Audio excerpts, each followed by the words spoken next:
Te habla tu amigo el pastor Luis Fernando Manrique desde el norte de California para estudiar en esta hora el capítulo 9 del Evangelio según el apóstol San Marcos, aquí en este programa extraordinario que realiza la Iglesia Adventista a nivel mundial, Reavivados por su palabra, en el cual cada día estudiamos un capítulo de la Biblia.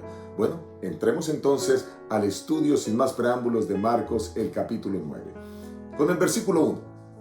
De paso, algunas personas creen que este versículo 1 de Marcos 9 debiera ser el último versículo de Marcos 8. Pero cuando leemos el versículo, entendemos por qué quien hizo la división en los versículos y capítulos de la Biblia decidió colocarlo al inicio de Marcos 9. Leamos. De cierto os digo que algunos de los que están aquí no gustarán la muerte hasta que hayan visto que el reino de Dios ha venido con poder. El reino de Dios ha venido con poder. Algunos lo verán. No antes de ver la muerte, verán la gloria de Dios. Y esas palabras se cumplieron exactamente en el evento que Marcos describe a continuación. Y es el evento de la transfiguración. Y precisamente son 3 de los discípulos quienes pueden contemplar la gloria de Dios, la gloria celestial ahora en la humanidad de Cristo. Miremos cómo se muestra este extraordinario evento de la transfiguración. Versículo 2. 6 días después, Jesús tomó a Pedro, a Jacobo y a Juan y los llevó aparte solos a un monte alto. Allí se transfiguró delante de ellos. Sus vestidos se volvieron resplandecientes, muy blancos como la nieve, tanto que ningún lavador en la tierra los puede dejar tan blancos. Y vieron a Elías y a Moisés que hablaban con Jesús.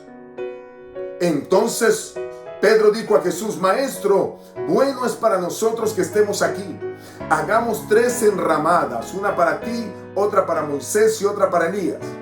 No sabía lo que hablaba, pues estaban asustados. Entonces vino una nube que les hizo sombra, y desde la nube una voz que decía: Este es mi Hijo amado, a él oíd. Y luego, cuando miraron, no vieron a nadie más con ellos, sino solo a Jesús. Este es posiblemente el evento más extraordinario que aparece en la vida de Cristo, porque es un evento en donde se manifiesta con poder la gloria celestial en la humanidad de Jesús. Y aquí hay algunos elementos a destacar. Número 1, escoge a 3 apóstoles: a Pedro, a Juan y Jacobo. Los 3 habían sido llamados, después de ser pescadores, a ser discípulos. Jacobo y Juan, los hijos de Zebedeo, llamados también los hijos del trueno. Pero que de los discípulos, de los apóstoles, eran quizás los que estaban listos para poder contemplar la manifestación de la gloria de Dios. ¿Por qué no estuvieron todos los apóstoles allí? Bueno, noten que estos mismos 3 apóstoles fueron los que pudieron acompañar a Cristo previo a su muerte en el Getsemaní. Así que Dios tenía algo especial con estos hombres. Eran los que más fácil habían asimilado los conceptos y las enseñanzas de Cristo. Y eran los que estaban más dispuestos y listos y preparados para ver la gloria de Dios. No todos son llamados para ver las manifestaciones gloriosas de Dios. El Señor llama a aquellos que tienen mayor fe a que puedan contemplar su gloria, sus milagros y su poder. Quizás si tú nunca has contemplado un milagro, muy posiblemente es porque necesitas desarrollar fe. Y solo cuando llegas a ese momento, pues estás preparado para recibir cosas mayores de parte del Señor. Y aquí encontramos que la descripción que hace el Marcos en relación a cómo se transfiguró Jesús, su rostro y también sus vestiduras, pues nos deja ver que algo parecido sucede en el libro de Daniel, describiendo a Jesús, específicamente en Daniel el capítulo 10, el versículo 5 al 6, pero también lo hace el apóstol Juan en Apocalipsis 1, el 13 al 15. Se describe a Jesús con vestiduras blancas, pero también encontramos aquí a 2 personajes muy interesantes. Moisés, el gran libertador de Israel, que es de alguna manera, un tipo de Cristo. Porque muchas cosas en la vida de Moisés son comparables a la vida de Cristo. Por lo menos su nacimiento, la persecución para matar a los niños. Lo mismo sucedió con Jesús. Fue perseguido cuando nació para ser muerto. En el caso de Moisés por Faraón, en el caso de Jesucristo por Herodes. Pero así como escoge a Moisés por ser el libertador de Israel, deja claro que ahora Jesús era el libertador del mundo. Pero aparece también Elías. Elías fue un profeta especial, destacado en la Biblia para venir a guiar al pueblo en momentos de apostasía y para mostrar la gloria de Dios. ¿Recuerdan? Elías ora y desciende fuego del cielo. Y entonces ahora el pueblo de Israel que se había apartado comienza de nuevo a venir a Dios y a creer en Él. Así como Elías fue escogido como un profeta en medio de la apostasía, de la misma manera Jesús venía a un pueblo que se había separado de las verdades divinas y estaba siguiendo las tradiciones.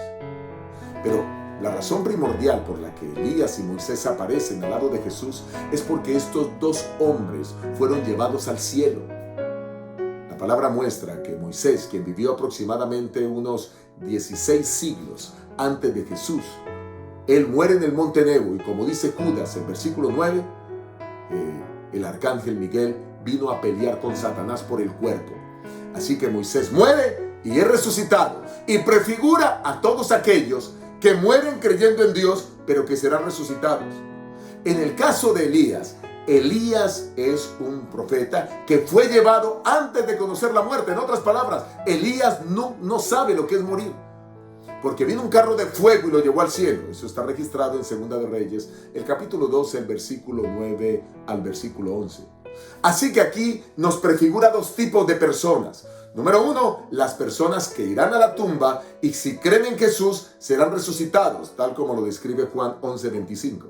Pero el segundo tipo de personas, ahora prefiguradas por Elías, que irán al cielo sin conocer la muerte, cuando Cristo venga en gloria, estarán vivos y podrán entonces disfrutar con Él de la eternidad.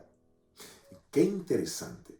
La gloria de Dios manifestándose en la persona de Jesús, porque es Dios, transfigurándose su cuerpo, su rostro iluminado, o mejor, resplandeciendo luz, como es Dios, un ser de luz.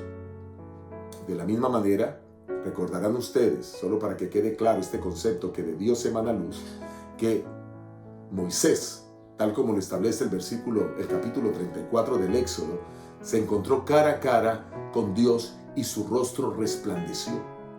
Así como la luna refleja la luz del sol, asimismo entonces Moisés reflejaba la luz de haber estado en la presencia de Dios.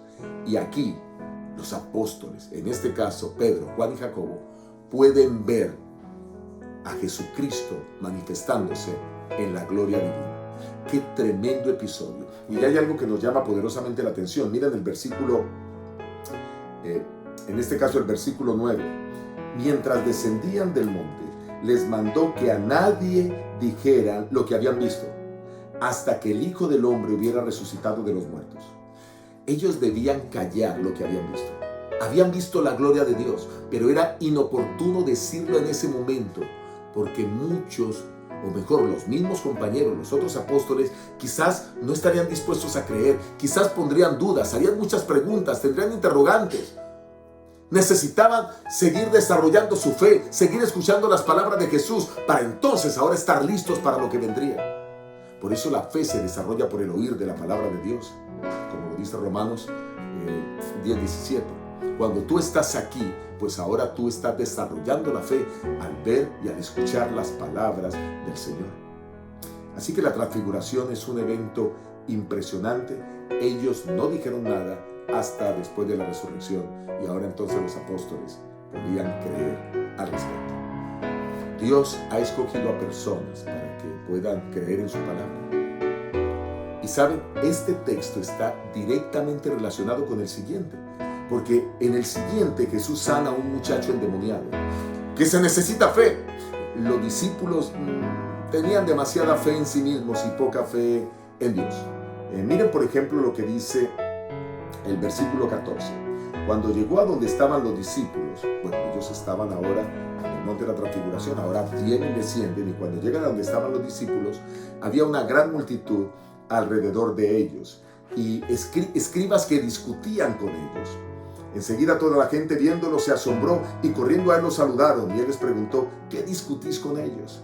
Respondiendo uno de la multitud dijo: Maestro, traje a mi hijo que tiene un espíritu mudo, el cual donde quiera lo toma, lo sacude, echa espumarajos, cruje los dientes y se va secando. Y dije a tus discípulos que lo echaran fuera, pero no pudieron. Respondiendo él les dijo: generación incrédula.